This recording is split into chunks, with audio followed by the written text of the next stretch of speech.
Hello and welcome to Turtle Tracks Podcast. I'm your host, Brian VanHooker. I'm here with Eric Bauza, one of the most prolific voice actors in the business right now, and who's played a handful of Ninja Turtles characters too. How you doing today, Eric? Thank you so much for being here. I am well, doing okay, all things considering. See, that would be Tiger Claw's opinion about the pandemic, right? I've traveled many dimensions, and this one is the most screwed up. Easily. I mean, my friends are talking brains, but I mean, come on, this is ridiculous. Wear a mask. How hard is that? Master Shredder has been doing that for many years. He's ahead of the game. He may be a bad guy, but man, is he smart. But I'm doing good. Tiger Claw's doing good. Master Splinter's doing good. He's all right. You know, he's the king of social distancing. He just has to go into the sewer and just hang there, have some hot soup. Everything will be fine. That's awesome. Yeah, it's. I always think of Master Splinter's voice, my version, as Tiger Claw if he was washed in hot water and left in the dryer for too long. So he kind of just shrunk down a bit. I would love to see a scene where both of them get to fight. And again, considering that Ninja Turtles loves their alternate dimensions, I don't see that. I see that happening possibly in the near future. That would be a very big callback for someone like myself. But work-wise, everything's going good. Family-wise, everyone in my family, my closest ones to me, are very healthy. So that's good. I really can't complain, and I hope the same for people and Turtle fans listening to this right now. And I hope that you guys are doing okay, and I hope that you can find some happiness in watching some, Ninja Turtles reruns and some new ones. I guess they had finished airing all of them. Is that true? Is that was it? They may have aired the finale for Rise of TMNT a week or so ago, or a couple of weeks back. So. Yeah, I had not been able to kind of catch up on all of them up until recently, in part because I've got more time to do it. They ran the final episode probably 2 or 3 weeks ago. From when Leo became anointed the leader, which the sticking point is finally. See, the thing about the show was that, like every and now I can say this from experience. It's funny how people react, and by people I mean the fans, like the real hardcore fans. Of any franchise. It could be this. I have experience in Looney Tunes, and people remember things and about the original that you may not think is important, but to them is like the whole world to them. So like when the 2012 series premiered, people flipped out that they had 3 toes instead of 2. Oh yeah, and now that's forgotten about. Now like that everything's fine. And it was a big deal. I remember it was huge, and then I laugh because you fast forward like 5 seasons and you tell people they're taking the show away, and people freak out. They're like, "No, we love those 3-toed turtles, not my 3-toed turtles." Yeah, so it's like, and then the same thing with Rise. It's like, wait a second, Raph's the leader and Splinter's lazy. I don't get it. He doesn't like his kids, and then you realize it's Rise. It's a prequel, so it's them starting at a place that you may not. Clearly, it's not traditional, but because it was such a jarring move and a bold move for the franchise, I think people just started to. It's one of those you gotta follow it to the end kind of things, and for the people that did, especially on social media, who have reached out and have written about it. You really see how much they really enjoyed where the show went, and the gravity of it all. They really they packed a lot in the last 4, and it's like you kind of wish now, maybe as a Turtle fan like myself, that there could have been another season for all of this to breathe a little, like room to breathe, and really just let it build even more. Yeah. But you gotta make the best of what you have, and if the the people upstairs are saying, well, it's just not working out for us, and we gotta wrap it early. Then you just gotta go with the flow and just make the best of it. So, I mean, the show did over time begin to, like, I don't know, resemble more of what we know. Like, Shredder showed up and everything. But I mean, like, to Ant Ward and Andy Siriano, who I hope to talk to someday personally on here, because I just feel like, good for them for trying something different. I mean, and I love, like 2012 took the approach of let's take kind of the best of everything and then add a shit ton of new cool stuff too.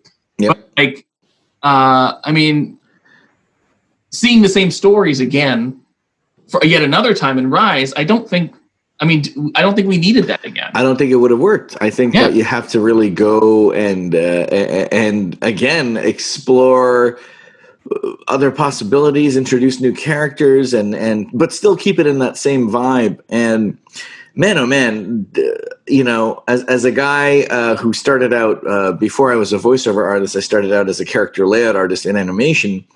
The approach that they took as far as style and animation was just insane. Like, there's some stuff in there that looks better than some animated movies. You know what I mean? Like, I mean, like, this is like on a TV budget, and they're going for some crazy, super extreme fight sequences that seem to go on forever. And I loved every minute of it. Every fight scene, the one where they had the ladders and the fish.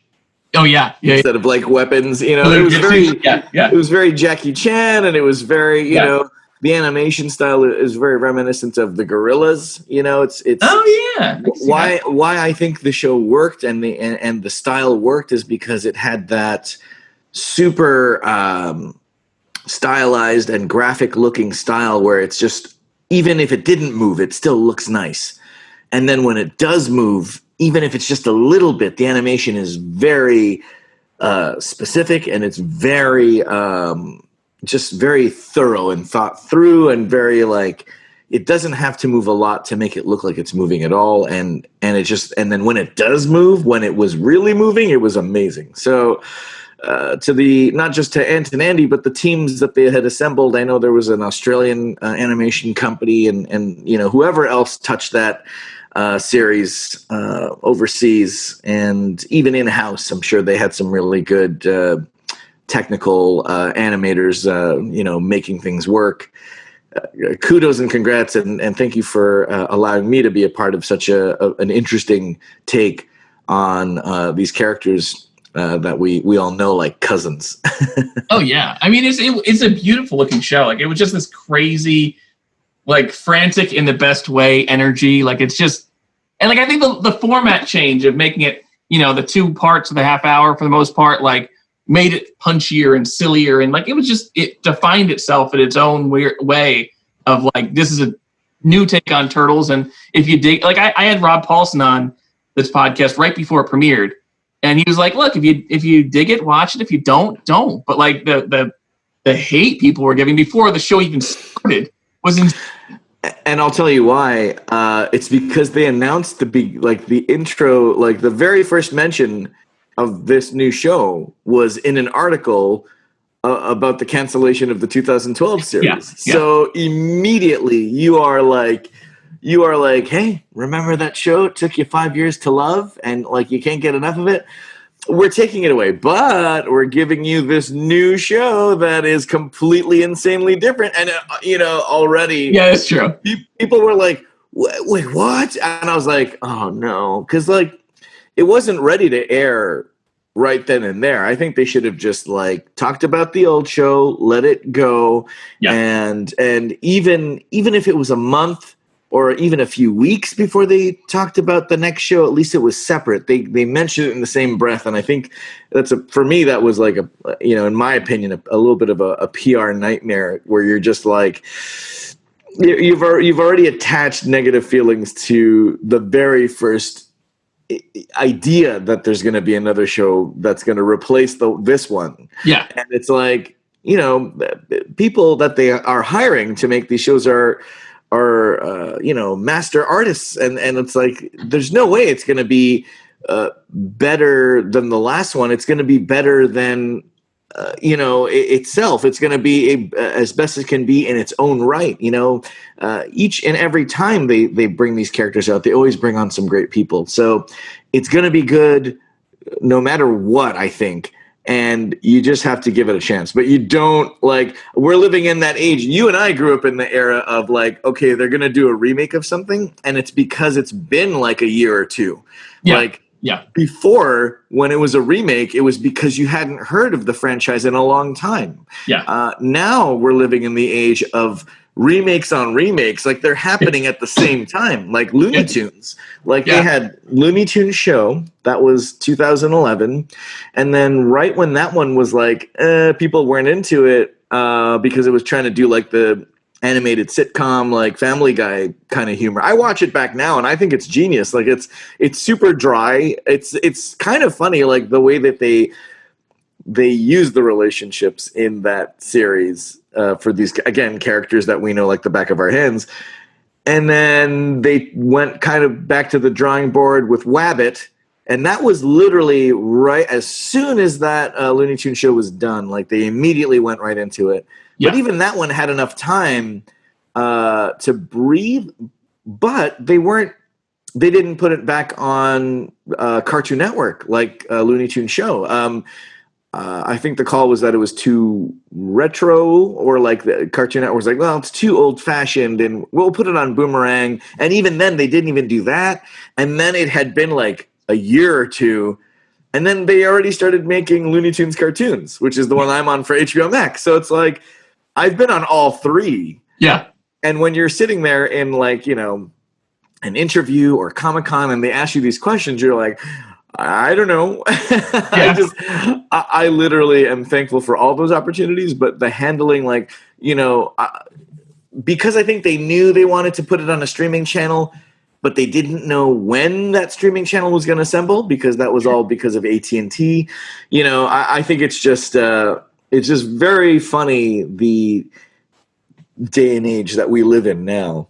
I mean, the only time we could watch cartoons as kids, you and me, were Saturday mornings. Oh, yeah. And then sometimes after school. And that was it. Now it's they're premiering a new show on the back of this phone just because it has a reflective surface. It's a micro series. It's literally going to be on. It's going to be on my Instagram story for 24 hours, and it's done. And as soon as the pilot airs, it's okay, when's the reboot coming?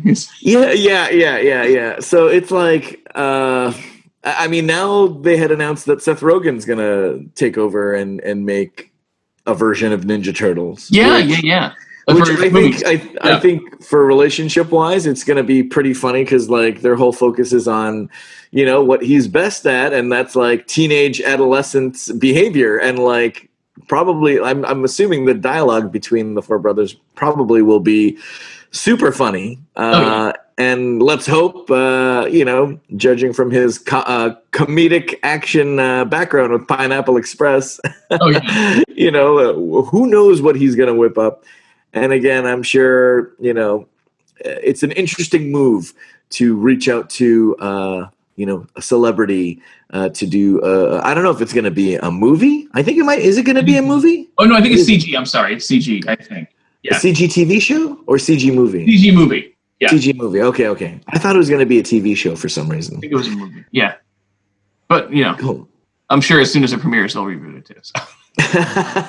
But it's cool. I don't know. I'm kind of I think so many people get so defensive about things. I mean, I try to find something to like about every version of the Turtles. Not everyone's my favorite. Like this one back here was a pleasant surprise. Oh yeah. I mean, behind you is a poster of Batman and Turtles, and I went into that not so sure because I don't always love the DC movies. I do, and I am looking at this as Nickelodeon. You could literally take the brains and some of the talent and create another crew of the 2012 Turtles and make a slew of movies.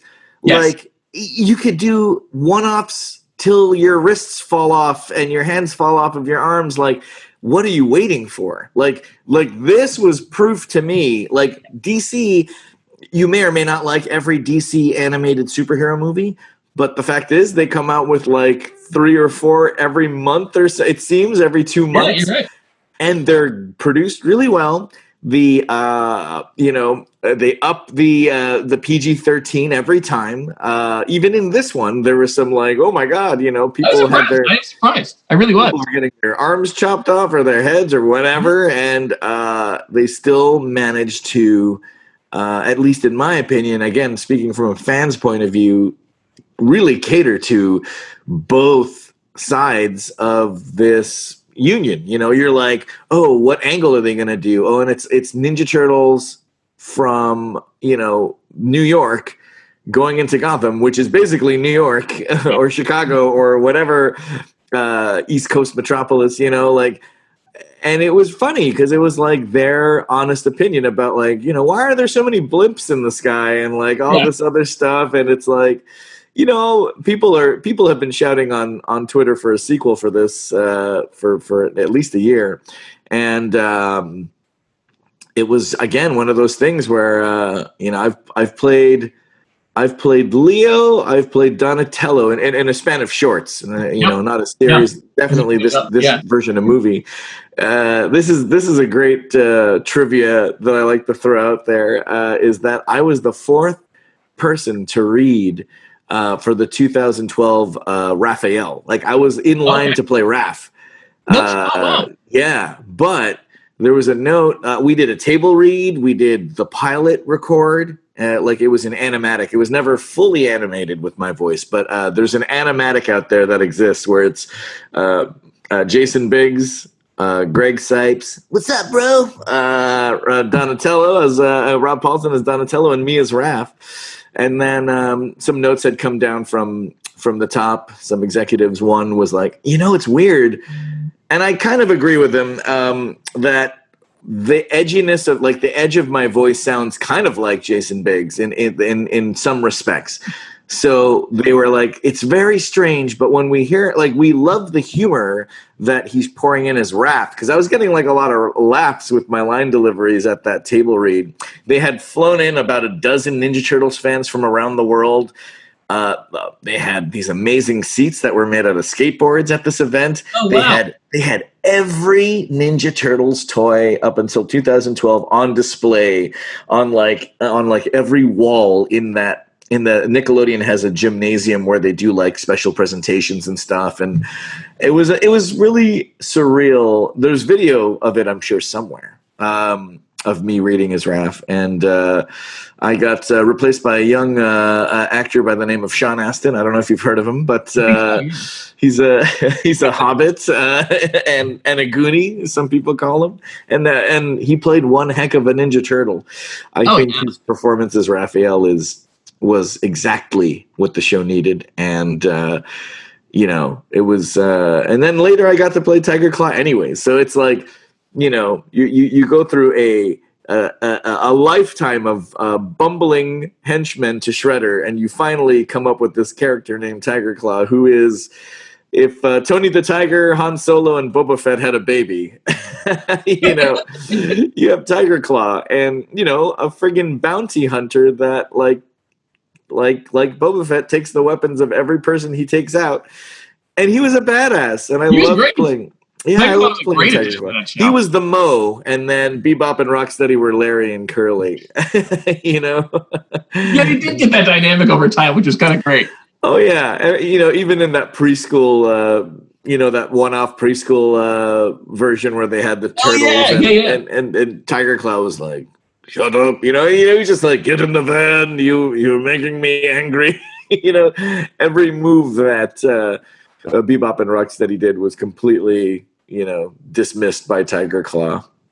I really wanted to see more of those half-shell heroes. I thought that was real, like super potential for, because I have a kid too, so like I mean we've watched that one a bunch of times, and it was incredible for me too. I mean, Glenn Murakami like worked on that. He was like on board for a lot of Teen Titans and Batman and a lot of he's a great artist. Look him up on Instagram. He always posts some amazing artwork, new and some archival stuff that he's like, oh yeah, I forgot I drew this, and it's just like, simple sketchbook, super minimal like lines and like hard shadows, like really has that kind of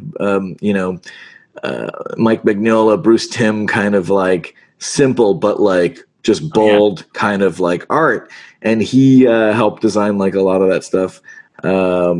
Another artist that comes to mind in that regard is Derek Wyatt. I wonder what he would do with the Ninja Turtles, what his take would be. But yeah, I mean, again, there's always something, a pot on the stove. So even though Rise is over, they had started a movie that is going to be shown and premiere over at Netflix.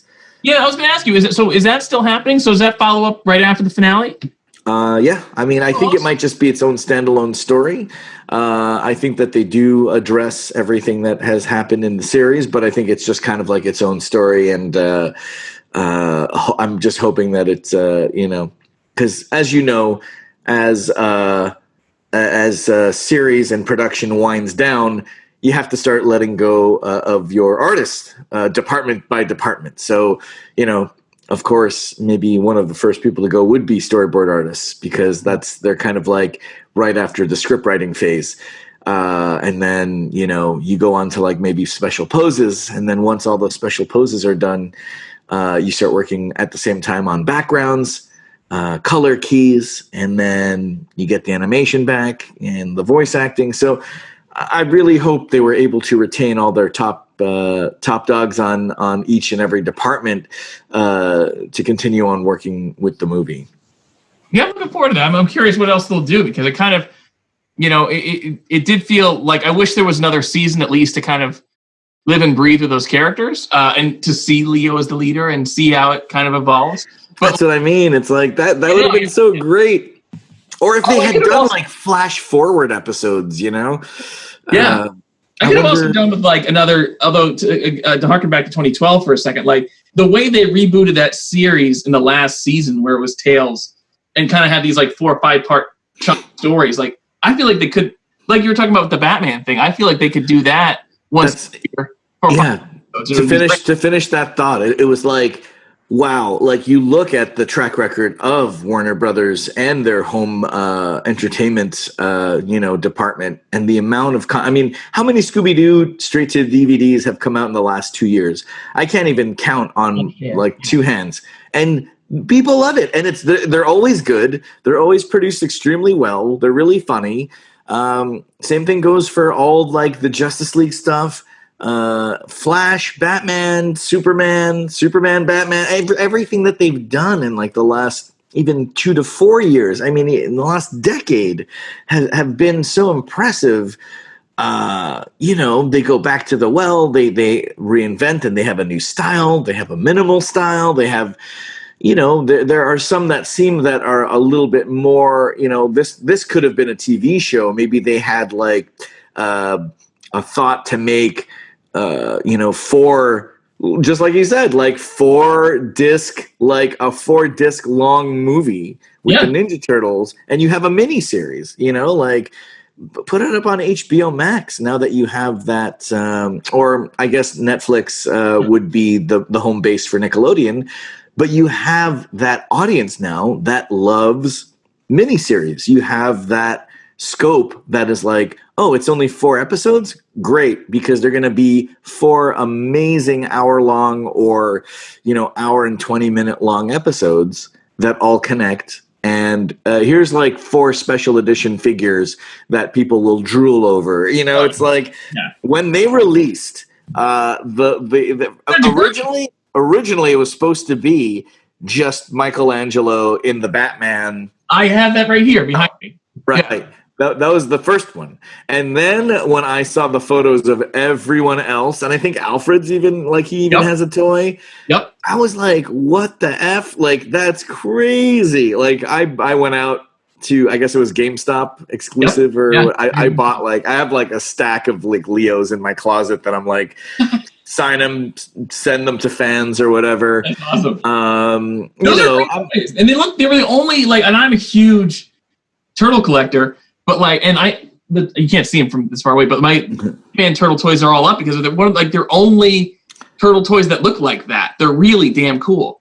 They looked exactly like how they looked in the production. Like, Oh yeah. there wasn't like, oh, it looks like they held back here, or clearly the budget. This came with like multiple hands. It came with pizza slices. Oh yeah. It came with like accessories, and they managed to get that crazy edge, like, again, that like kind of hard shadow, Mike Mignola kind of like, oh, they even put the crease on his cheek, like on Leo's cheeks and stuff, and like his chest plate and even his shoulders have that edge.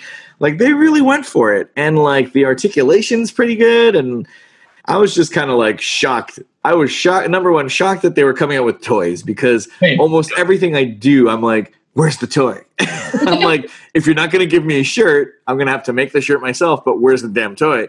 Sure. And my prayers were finally answered with this one project. And again, the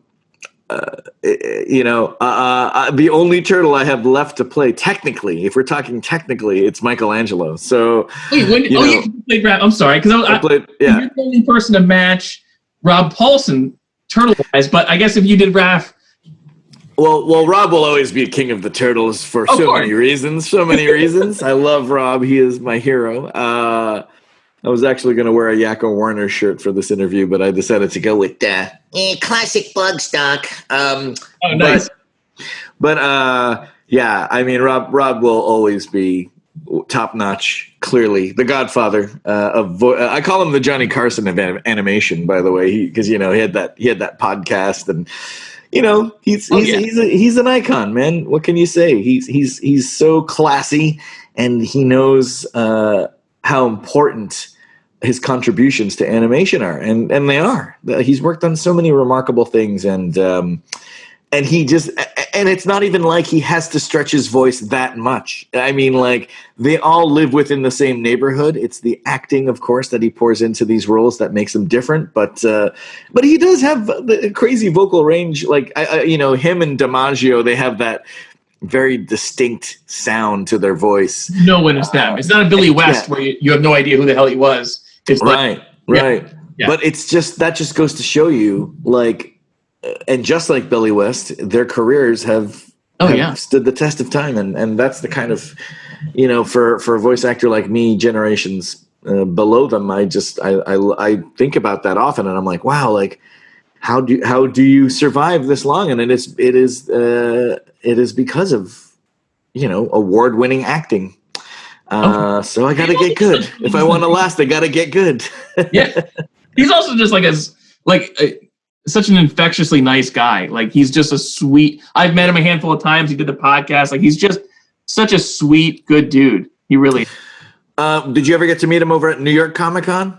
Yes, I met him at Comic Con. I've been to his Animaniac show a couple of times. Oh man, I am so bummed out about Comic Cons at all this year. Oh yeah, they've been such I call it the company Christmas party. Yeah. When's the last time you were out in San Diego? I'm embarrassed to say this. I've never been to San Diego. Oh, you got to come out, man. I got a pass for you next year. Okay. All right, cool. I'll take your track. Hopefully we'll have one next year. I don't know, man. Yeah. Maybe it'll be a bare minimum. Who knows? It might be a lottery. It might have to be the amount of crowd control that they would have to do in the city alone, not just because even if you don't go inside to the con, the city of San Diego is like the streets. Like, you have like the convention center, which is like right by the water, right off the harbor. But then it goes into like the grid of like the city and like downtown, like the gas lamp district. And it's insane. It's packed shoulder to shoulder on the streets, on the sidewalks. So I don't think there's going to be much social distancing happening. Maybe within a confined space, like inside the convention center, you can control lines and the distance between and how many people you let in. Sure. But on the streets themselves, there's no way you can control that ferocious of a crowd. And I mean, like, people dressed up in like Darth Maul costumes. I wonder if they can do any of that stuff without a vaccine. I really do. I mean, I made jokes for years that I was going to cosplay as a big bottle of Purell. My jokes have come back to haunt us all. It's like, you idiots! Why did you say that? But New York Comic Con was clearly, if not just as good, better than San Diego. It's bigger. The amount of people at New York Comic-Con was rivaling, if not almost, 100,000 more, because I think 300,000 was like getting up there for San Diego. But then, I heard New York had 413,000 one year, and Oh, wow. and it's divided. They go to the Hammerstein Theater, and then and of course Javits Center is all like it's like a building that's halfway transforming, like Metroplex or something. It's like the leg hasn't formed yet, so we're gonna put this panel here. We had so much fun with Ninja Turtles there. I did so many Ninja Turtles panels. There was that one year that I was hosting the 2012 TMNT, or no, maybe I was just the panelist. They had Andre Meadows, Andre the Black Nerd. He was always a huge supporter of us, and we always text each other going, "Man, no Comic-Con, sad emoji, cry emoji."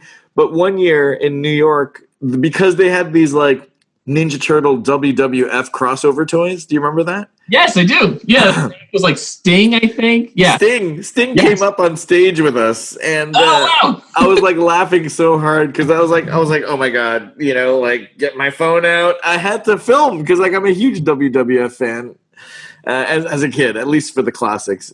Classics being Hogan, and then modern classics being The Rock and Stone Cold era.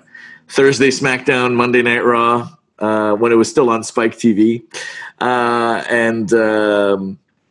yeah, it's been such a trip being part of this, family and legacy, and the fans. If we could talk about the fans for just a minute, Please, yeah.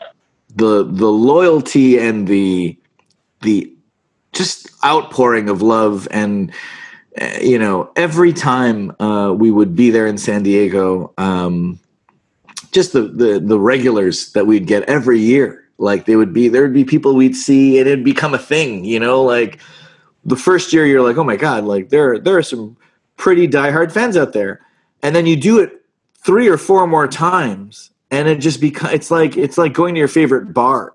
Yeah. And hey, and they line up, and then even within the seconds or the minutes that you spend with them in line, it just seems like you want it to last longer, and if there's any stories, and then you connect online, and just can't tell you how insane it is to be a part of. There's so many franchises popular that came out of the 80s and 90s. But to be associated with this one in particular it's a juggernaut. It really is. It's a huge responsibility and an even bigger honor. It's a hell of a thing to be a part of, and you're such you've been able to be so many different characters within it. So just to do the rundown real quick, you were Tiger Claw, you were Hump, Yes. 2012 series, Splinter in Rise. Donnie, you were Donnie in one of those in Donnie versus Raph, right? Jonan Vasquez, the creator of Invader Zim. I actually thought, holy crap, if you're going to pick anyone to do it's a nutty thing. It's great. A version of these guys, and he did. And it was animated by Titmouse Animation, who notoriously animates for a lot of Adult Swim, Super Jail, Venture Brothers, you name it, they've animated on it. And they're now signed exclusively to Netflix as well for series. And that was a pretty cool one, because I found myself sitting in a room. I had already met and worked with Adam Devine, who is a stand-up comic and one of the actors from the Workaholics show that was on Comedy Central, and the rest of the cast voiced the other Ninja Turtles. So I'm sitting here in a room with these already established celebrities from the Workaholics crew, and I'm Donnie. They filled out the rest of the Turtles. As if they couldn't find a fourth. They could have easily found a fourth person to fill that role, but the fact that they cast me in it, I was like, this is going to be crazy because I know it's a short and I know it's going to be good. And then the other short, Leo. Turtles Take Time, right? Yeah, Turtles Take Time in Space. There was a whole bunch of those shorts. I love Turtles Take Time. Holy Lord, that was great. Yeah, that was written by Brandon Auman, who was responsible for some of the greatest episodes of the 2012 series, and I, one of the co-producers, and the generosity of almost all the showrunners that I've ever met or had the chance to become friends or work with, and has just been astounding. And I don't know if it's me being nostalgic. I guess after all these years, and I'm still working with these guys from time to time, it is crazy how lucky I've been, because that doesn't often happen to just a regular dude. Like, there are people that are working in this industry because they're so damn talented, because they did take the time to go to, to take dramatic arts and become a thespian, a real deal actor. I learned in the booth. I was the kid that was like, huh? Like, wait, I can't talk this close to the mic. Like, just stupid common sense stuff. I mean, I did take audio, film, television, and radio production in college. Like, I'm on the other side. If you were to drop me off at a radio station or ask me to edit your movie, I could do that for you. Like, I like that. That was my level of expertise, and my interest was the technical side. But then, of course, you're working in a group of, in college, and they're like, well, someone has to be the reporter and be on the microphone and, read this copy. Like, today, if you're driving home, don't take the 405 because it's all jammed up. If you're going to take any route, you wanted to get off at, then I was like, okay, well, hey, doing voices. I've always liked to make fun of people's voices and imitate people and imitate cartoons. It was just this weird, like, they could have picked anyone, but they picked me, and maybe because they saw the amount of excitement and passion that I had about, I can kind of do this voice, and they're like, yeah, you can. Let's see what else you can do. Let's push you further. And like someone like Andrea Romano, who, clearly has worked with the best of the best. And when you're in the room with her, you only want to be the best. There's something about working with Andrea. She's retired now, but there's something working with her on Ninja Turtles 2012, and Peter Hastings, for that matter. That's like Animaniacs gold right there. Peter Hastings and Andrea Romano, they're working on Ninja Turtles, and they pick you as Tiger Claw, and you're like, so I have to be a badass? I've never been a badass in my entire life. How the fuck am I going to do this? Oops, I said the F word. But you know what I mean? Like, that's the level of, like, my palms are getting sweaty just thinking about the anxiety. I was like, oh my God, how am I going to sound like this tiger that will rip your head off and that wants to kill the Ninja Turtles? Like, it was quite the challenge, but I got through. And, the best story about that character was that famous rooftop battle between Tiger Claw and Splinter, where they have an exchange. And Hoon Lee, of course, is I think one of the best Splinters since the original, if not the best Splinter, for the dramatic chops again, like the gravitas that he added to Sensei was insane. But there was an exchange, literally one sentence exchange. It was "Kyuso neko komoto wa itamono da ga hatashite dou kana?" And it was even a frightened cat will bite a rat. And that was like a ancient Japanese Yakuza slang proverb that took 4 sessions for me to get perfect. Because the first time I was like, it's written phonetically, I can do it. And someone on the crew heard it back, and they're like, what the hell is this? What language is he speaking? It sounds Italian. Kyuso neko, it's a Mario. Yahoo! Like, I was doing this weird accent, and then they're like, oh no. It goes like this. And then they had 2 of the storyboard artists that lived in Japan that taught English, and then I did it their way. And that way was wrong. And then they finally got another storyboard artist who was Japanese, who lived in Japan, who could speak Japanese. And she was like, no. Not only is it like this, but it's Yakuza slang. It's like, it's so like not regular Japanese. It's like you have to say it like, so that's why I know that line. Kyuso neko wa komoto wa itamono de ga hatashite do kana. And it's like tattooed in my brain Forever. Maybe the reason why Andrea Romano retired because of my idiocy. But you know, again, the challenge of being in a room with someone like Sean Astin and Rob Paulsen and Greg Sipes, and then later Seth Green and Jason Biggs. I spent boot time with him. Who else was on the show? Fred Tatasciore, JB Smoove. I know Clancy Brown was in it. You know, these are people that are like from all of your favorite sci-fi movies. They had John Cassier, Robert Englund, Louis Black, Robbie Rist came back. So Robbie Rist, oh man, he's so nice. And again, you're just in the room and you're just like, what do I have to offer? And you just got to bring it. You got to believe in yourself and bring it. For any young voiceover actor out there, if I can be Tiger Claw, then you can be anything you want. I would love to. My dream for this character, Tiger Claw, is to see, like years from now, if there are remakes on remakes, as there will be, because we know that's inevitable.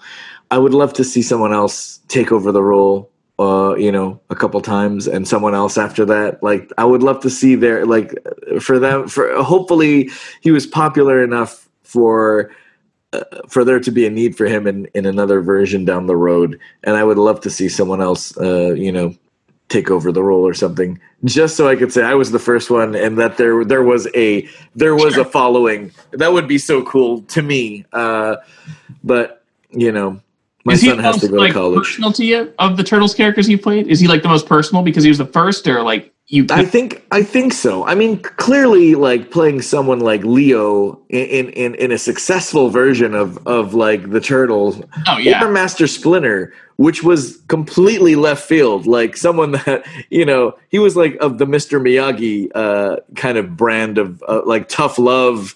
Like, I don't really care what you guys are up to tonight. I just want to watch TV. If Mr. Miyagi was a drunken maniac. Yeah, like if Archie Bunker had a you know like a kimono on and loved ramen, you know, I mean, there's so many different things I said. I was like, if Yoda and the New York pizza cat had a baby and went to college with Danny DeVito, you know, like there's so many versions of him that come to mind that I just laughed because I was like, yeah, how come he hasn't been played like a bad dad? You know, like clearly he was always a good father. He cared so much for his kids. But what if for one instance he was like, meh, you know, like, and then later you see that he is like he grew to be the Splinter that we all love anyways. Because that's eventually where they're going to go. It's not just a rise for the TMNT, it's a rise for April, it's a rise for Splinter, you know, and eventually the rise and fall of Shredder. Spoiler alerts. But you know, again, kind of an amazing version, and I hope that's the only hope you can have for something like that, is that it does leave a mark, or it and at the time, again, Ciro Neely in the 2012 TMNT, they did a remarkable job and a tough act to follow, but again, you have amazing storytellers like Andy Siriano and Ant Ward who worked on the 2012 series. So it's not, you know, I feel like maybe this was some alternate stuff that he wanted to get off his chest, or like, this is what we could have done this time around. And they did. I wish they made more toys. I would have loved to have seen another version of Splinter. Yeah, I do love the fact, you know, with Tiger Claw, that felt like something when his toy came out. Yeah. Like I bought like 50 he got of them. 2 figures, if I'm not mistaken. Yeah, he had like the cult leader Crimson Tiger Claw, which is hard to find. And there's a version, I think the prototype is all white. Like he looks like the Pope. Like Tiger Claw. he looks like the Pope, and I wanted to buy. I don't know if it exists anywhere. If there's anyone out there that has it, I wanted to buy it. Like make like a little Pope hat for him. You know, Pope John Claw, Tiger Pope. What did any voices like inform Tiger Claw for you when you first started him? You know, just kind of like. Almost like Darth Vader-ish, kind of the way Darth Vader talks is very thorough. You know, like that kind of rounded voice. And he had all of these crazy, like I traveled from dimension to dimension. That kind of really pronounced, very like commanding kind of voice that almost James Earl Jones has with his. That's like, he takes his time when he talks, you know, and it's like, ooh, like only someone that evil, like, why would you talk like that? Like no one talks like that, you know? And and then you're in the room with like Kevin Michael Richardson. Come on. Like who's playing Shredder. Like how can you, there's no way to kind of like compete with Kevin. Kevin's range, you know, he's king of the deep end. You know, if we're in a swimming pool, he's in command of the deep end. I'm like swimming between like where my feet can barely touch the pool ground and like, you know, I can get low. And I'm surprised that it sustained. You know, it's almost like the same situation thinking about Kevin Conroy with Batman. Yeah. You know, he has a very nice quality to his natural speaking voice, Kevin. But when he dons the cowl, you know, that kind of like when he becomes Batman, he puts it on just a little bit. And I think now, if you've heard it, like I put up a clip for, you know, subconsciously, I guess, for Batman Day the other day on social media, and it was Teen Titans Go, and they did a direct like style, like it looked like Batman the Animated Series, like, but it was in an episode of Teen Titans Go, and I was playing the Commissioner. And when I heard him talk, because I hadn't seen it, I remember doing that part, knowing later it would be spliced with Kevin Conroy, like we would be sharing an animated scene together. I was like, oh my God, like this is going to be great. And I finally found it. I didn't know that it aired already. And his voice has just gotten so much deeper in time. So before, like thinking about Tiger Claw, I was like, oh my God, I hope I wasn't partying hard too much the night before my session.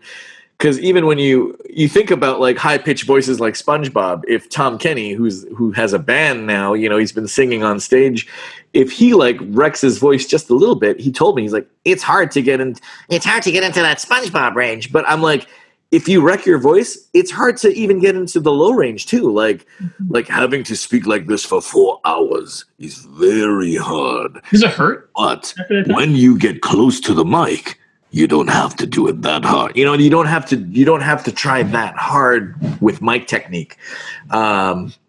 It does not affect my voice anymore. But I remember there were sessions where I was like, uh-oh, it's not, hey, it's me, Tiger Claw. Like, it's not sounding like menacing. And then I realized, I don't have to really like yell. I don't have to yell to make him sound scary. I have to just be a little bit more subtle and quiet and slow and calculated to get that kind of vibe that they wanted from him. Like, I can't see you, but I can smell you, turtles. You know, like that vibe where it's like, you know, that scene in the meat locker room, like Texas Chainsaw Massacre, Tiger Claw, where he's beating up the turtles and there's like hanging like carcasses of cows and stuff. I was like, I can't believe that this is on a children's network, you know. And then the demonic stuff. I thought this was like going to be shown after like an episode of Sopranos on HBO. I was like, this can't be on Nickelodeon, but it's like after an all new Dora, you know. Right, exactly, yeah. Tiger Claw summons the devil, voiced by Mark Hamill. Anyways. Yeah, you know, I speaking of Mark Hamill, I just wanted to. I don't want to keep you forever, but I no. played Luke Skywalker, and you've worked with Mark Hamill. I mean, have you ever? Has this ever come up? I've never talked to him about it, and I don't know. You know what's strange? I mean, I don't know why. I mean, clearly his voice has changed over time. He can still kill the Joker like nobody else. I mean, it's a voice that, talk about command of over your own voice, and developing this character that you have now ruined for every other actor trying for that part. There is no one else aside from Kevin Conroy and Mark Hamill that should be voicing Batman or the Joker. It's crazy. For as long as those two men live, no one else should. Because every time someone else does it, they're like, are you just copying Kevin or Mark? Because it sounds like, it's hard to escape. Sure. It's so hard to escape. Because that's the type, like that is the type. They played it to a T. They were the lucky one, not even the lucky ones, but they were the ones that had that chemical X, that secret ingredient, the 13th ingredient in the Colonel's chicken batter that everyone craves so much. That laugh that Mark does, and just the highs and lows, and like that the playfulness, and then like the scariness, all wrapped into one. And then you talk about Lego Luke Skywalker, which is like, it's so funny because I'm like, do they just want like to try to match it to the show or to the movies, to that performance talking about Toshi Station, Aunt Beru, Uncle Owen, like all the whininess. Like, I'm never gonna leave this, this rock. I'm gonna apply to get into the academy, like all that stuff. And they're like, we want that, but it doesn't have to be with Lego. Doesn't have to be an exact voice match as long as it's a good proximity. But me, I like to like inject as much as the original as possible. Sure. And I wonder why they never. I'm sure they must have tapped on his shoulder to try to step in. Maybe if they start parodying the later, the new trilogy where he's much older and clearly, is the current Mark, then he can come in and play himself. But so far it's been pretty much other actors coming in to kind of parody, like, Poe and Finn and Kylo Ren and all like the new characters. And it's a special treat because I think they did have someone like Billy D. Williams come in to play Lando again for past. I think they did like a series recently, and then they continue to do these specials. We've never really talked about it, and I'm sure he knows. Like, there's not like. Let me tell you guys something about the voiceover community. It's not big, and it continues to get smaller and smaller as days go by, and everyone knows each other. And it's, when they announce Lego Star Wars, there's this thing called Star Wars. I don't know if you heard about it, but when they announce Star Wars, I'm sure a Google alert comes up in Mark's email inbox saying they're talking about Star Wars. I'm sure he knows, and if he's listening, oh my God, I'm so sorry. Please don't slash my tires. But it's nothing but love and respect, and there's nothing that would please me more to see him come back and because he is a voice actor too. Like he's a marquee voiceover artist, and it's not clearly with him by now. It can't even be about the money. He just loves doing it if he has the time to do it. You know what I mean? I know. I mean, he always says he's retired from the Joker, but he always comes back to voice the Joker because he can do it. He can still do it, and he loves it, and people love it when he does it. So it would be amazing. As again, I always go fan first. Because that's me. I would have this Bugs Bunny hoodie even if I wasn't voicing Bugs Bunny. You know what I mean? On that front, the like when you do a Mel Blanc voice, you want to get the exact voice, right? Like, that's the expectation, right? Absolutely. Yeah. It is like for you to say, hey, I'm stepping in as Bugs, and I'm Bugs, and I'm the Mel Blanc. You're crazy. You are Looney Tunes if you actually think that. I'm the sixth guy to do Bugs Bunny, and there's nothing that I would ever change about the mountain of work that Mel Blanc has left behind. It's irreplaceable.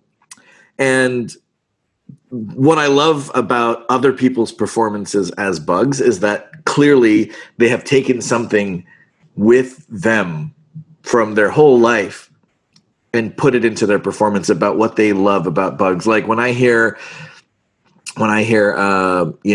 Jeff Bergman, who was the first guy to voice Bugs. Actually, I think Joe Lasky was the first person to voice a Mel Blanc character while Mel was still alive. And that would be Yosemite Sam flying over the wall and Who Framed Roger Rabbit saying, "My biscuits are burning." That was Joe Lasky. Rest in peace. But his version of Bugs, there is a certain warmth that he brings to that voice that Mel had.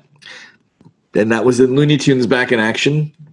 I think vocal cord for vocal cord, Jeff Bergman has matched every one of Mel Blanc's characters to a T out the gate in 1989. He was the first person to voice Bugs, I think, after Mel Blanc passed away. He was Bugs and Daffy at the very beginning of Gremlins 2 when they were fighting over the shield. Yes. That wasn't Mel, that was Jeff. And God damn, he was so good.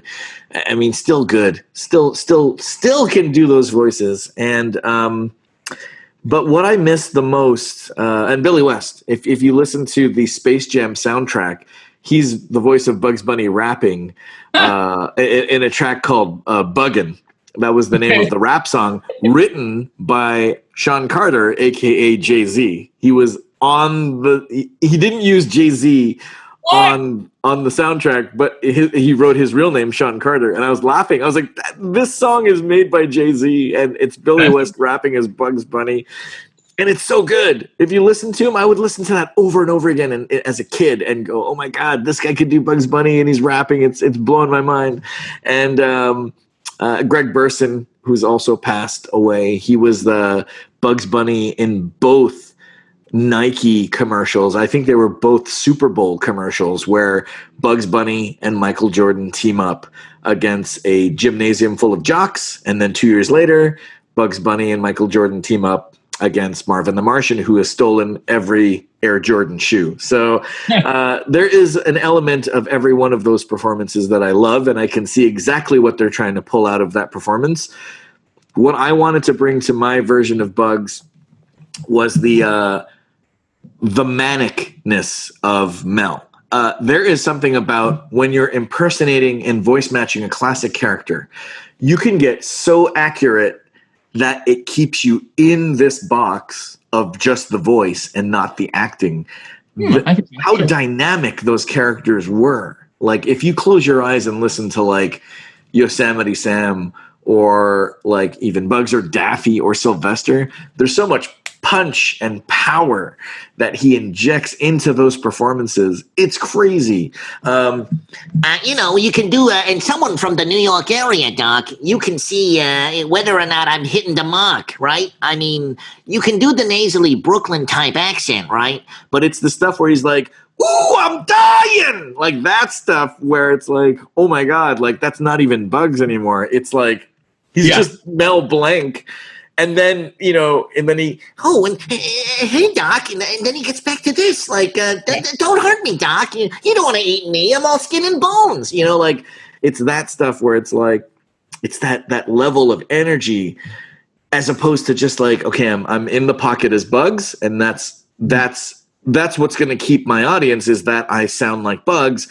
But if you're not acting like Bugs, if you're not willing to let go.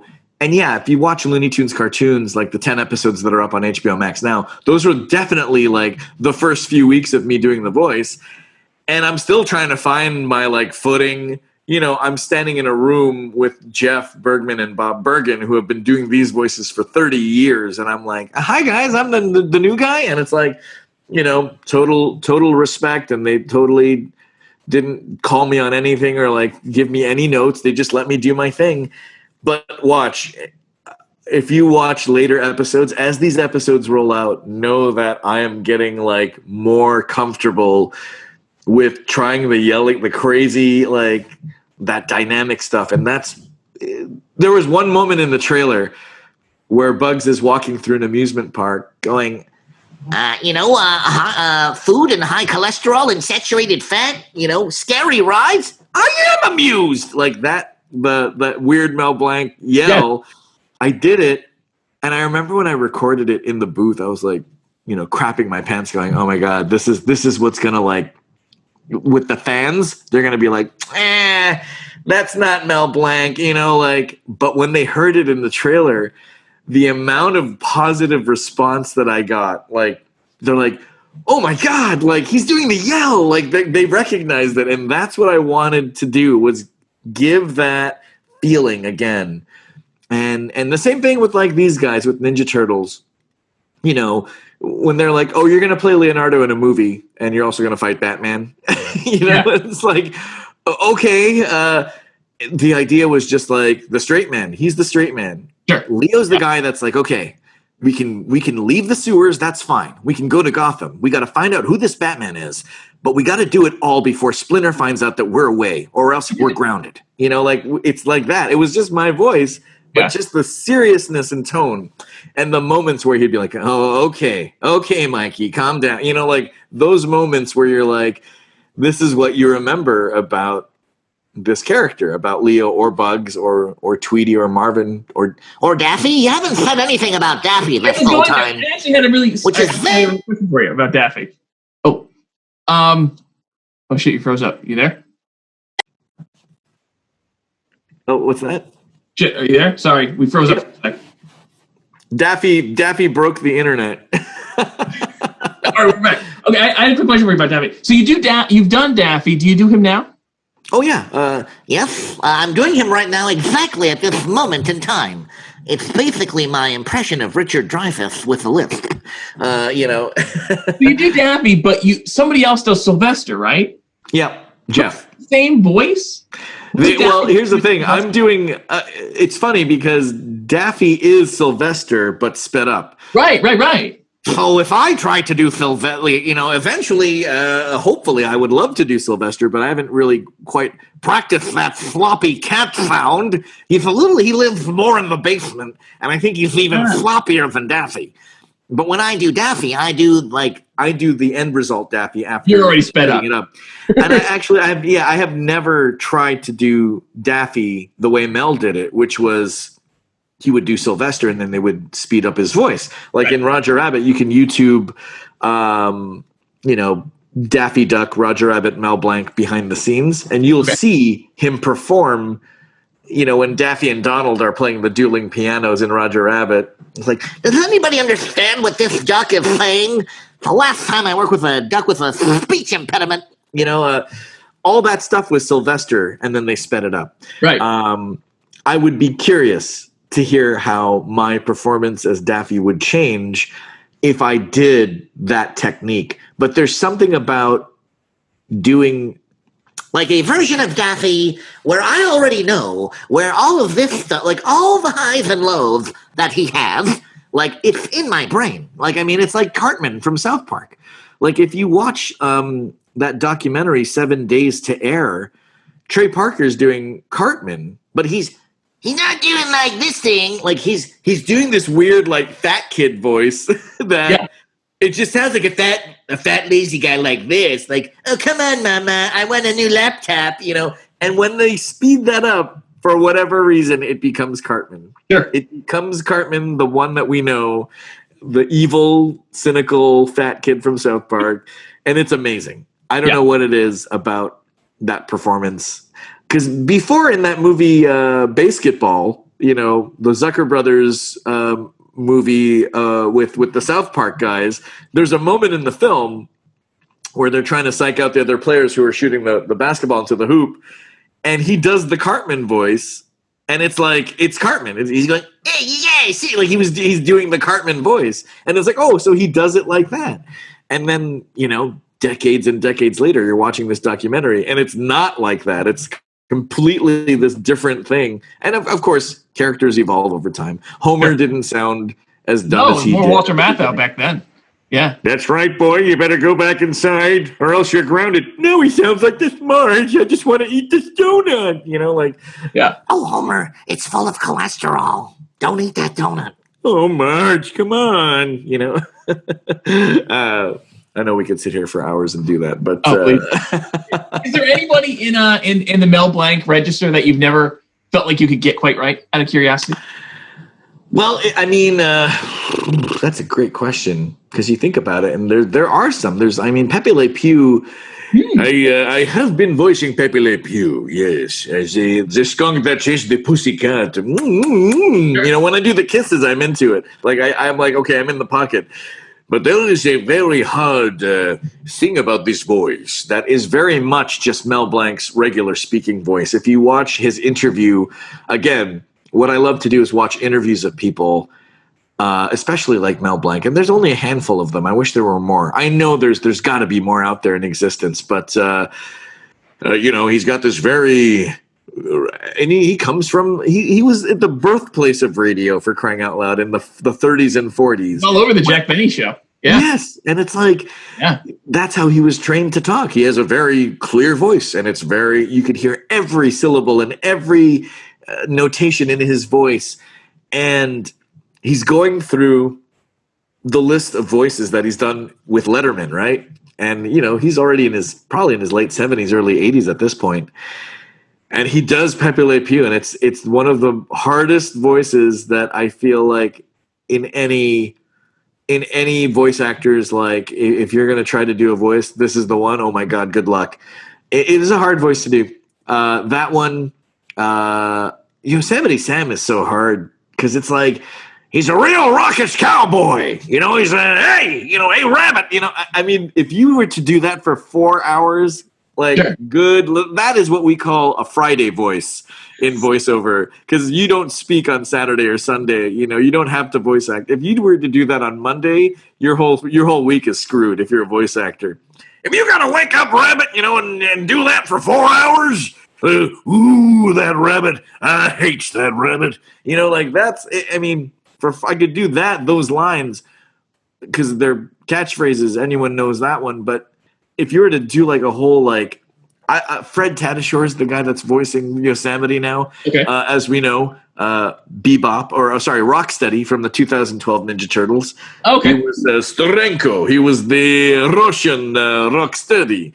I look at the dialogue. I'm like, what's up there, Mustachio? like, that's my one line. And then I look at the rest of the page, and it's like, ooh, and I'm like, oh my God, he has to read this like fucking dialogue. Like, it's like half the page is Yosemite, and I just go, oh, all right, Doc, nice try. you know, and then the next page, Yosemite for half a page, and it's all exposition. It's like, if I'm gonna get that rabbit, what I gotta do, you know? And I'm like, I'm watching the sweat start rolling down Fred, you know, and then I'm starting to sweat because he's sweating. You know, it's like it's high stakes because you're like, not only am I firing on all cylinders, there's a whole country of Looney Tunes fans that have to hear this and go, yes, that's Yosemite. You know, it is not a voice that I ever sought after. Elmer Fudd's a hard one, but that's not a Mel Blanc voice. That's be very, very quiet. I'm hunting rabbit. That's Arthur Q. Bryant. He was another. Oh man, that was going to drive me crazy. Almighty warrior of great fighting stock, might I require to ask me what's up, Doc? Like the fact that those guys were doing these character voices but singing like operatic music in these voices is, again, that's the difference between them and us. Like them in the 40s, they were like opera. Like who wants to learn opera? You know, like that was like a standard. It's like, oh, let's sing opera. You know, I'm like, oh no, thanks. I can't sing to save my life. But when they ask me to sing on the show, I always laugh because there are moments in the old Looney Tunes where, you know, Bugs Bunny he's doing something and then he suddenly finds a piano. It's like la la la la la. He's tuning his own voice. Yes, and it's funny to us because it sounds awful, but it's because Mel Blanc is so good he could sound like crap. Yes, and on purpose. You know, like. He does that stuff, and it is hilarious. But Yeah, I mean, I think of the hardest voice to do would be Bugs because he is so intricate in his acting, and just the overall sound. We know what he's supposed to sound like, and we know when someone else is doing the voice that isn't Mel Blanc. So, if you're gonna ask which is the one that I'm the hardest voice to do, I mean Pepe Le Pew and Yosemite. For the energy and for the fact that for Pepe Le Pew, he sounds just like Mel Blanc with a French accent. But with Bugs, that is the most intricate, I'd say, technically to try to match because of the accent, but more so the acting. I think. Whereas, and I love, Foghorn Leghorn's my favorite.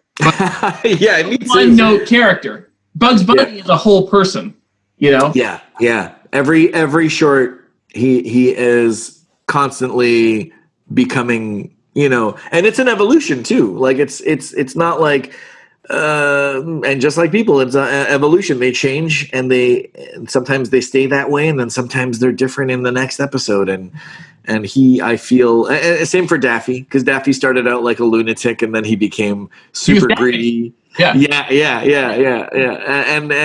I mean, it's so funny. Again, this is all coming from one guy. I can't like, we've already only 2 characters deep into the history of these characters, and I'm like, wait, this is one guy's work.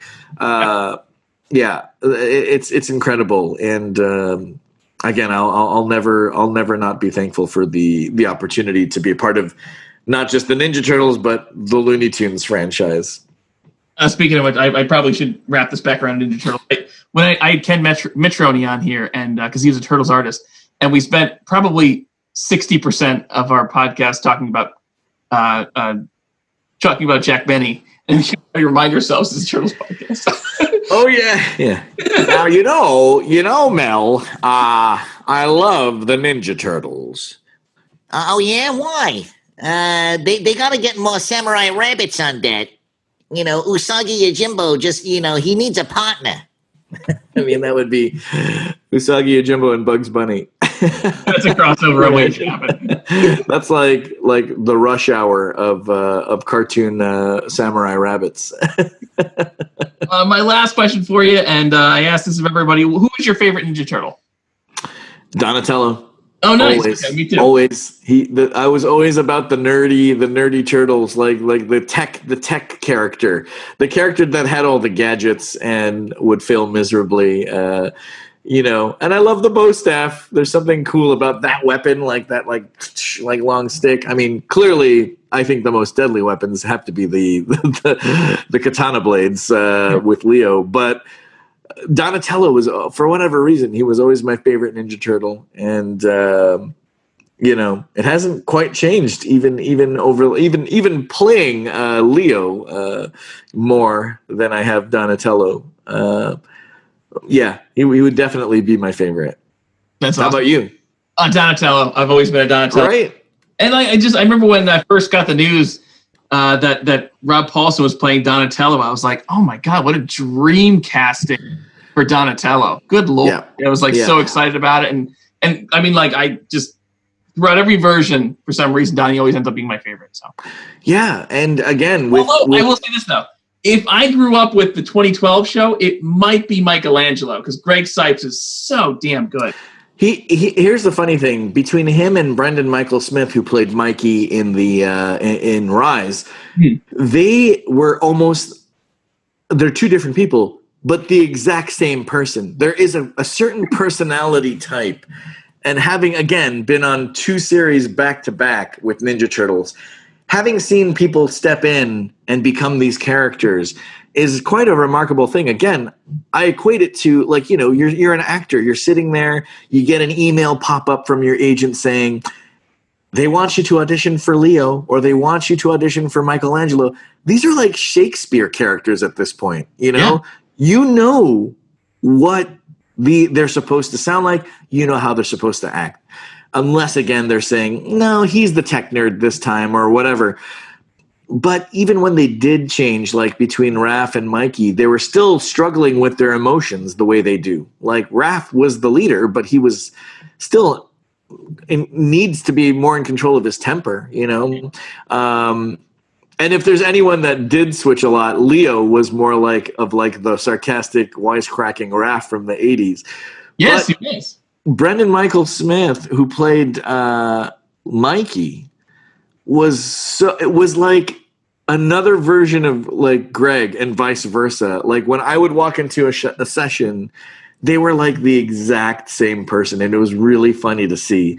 And I'll tell you, like the people that were there know exactly what I'm talking about as far as like just the way he carries himself personality wise, like as an actor, like it was funny to see two people play this character that brought so many similar qualities from their natural life to this role. And it's like, I may not be cool enough to play Mikey. I'm nerdy enough to play Donnie. Yeah. I may be able to fake being a leader with Leo. I could, maybe get my tempers up for Raph, but I don't know if I'm cool enough to play Mikey. I'm not like Greg. Greg is so cool, and I'm not. It's an exclusive club. Those two, Townsend Coleman. It's an exclusive. Yes, it is such I would love to see three Mikeys like in a room together, acting like that, like just pouring it on as Mikey. That would be a very fun. I would totally do that as a sketch instead of the three tenors. Do like the three Mikeys. That's what I loved about the crossovers, is seeing the two Mikeys meet was like they were totally cool with it, well adjusted. They just like it was great. So. Oh yeah, no. Like, hey, bro. What's up? What's up, Mikey? Nothing much, Mikey. It's like, and then he's Beast Boy, which is like another like, oh yeah, he's got a thing with these green characters. I don't know. Well, honestly, that wraps it up for me, man. I'm so grateful to talk to you. And if anyone's not checking out these new Looney Tunes things, they're awesome. Thanks, Doc. They're great. They even gave Bugs the yellow gloves back. There's really I know. People are like, is he washing dishes? No, that's the way it was. Well, thank you for clearing that up. And again, anytime, I would love to come back on and continue the chat and the talk. And maybe I will when the movie comes out for Netflix. Or by the time you've played the other two Ninja Turtles. Oh my God! Maybe I'll just pitch them a short where it's just Raph and Mikey, and I get to play them both. There we go. Thanks so much, man. I appreciate Raph and Mikey, Rick and Morty. That almost sounds very similar. Yeah. maybe they go on sci-fi adventures. Maybe they like sneak off in one of Donatello's like time traveling ships or something. And we could totally spin off Rick and Morty, but Raph and Mikey. Is there an odd couple thing going on? Driving each other? Completely. Yeah. You have like the complete like cool groovy guy, and then you have like this pent up angry guy. Like they're total opposites, Thanks again, man. I really appreciate talking to you. This is great. Cool, man. Anytime, and you be safe, and we will see you on the next episode. Sounds good.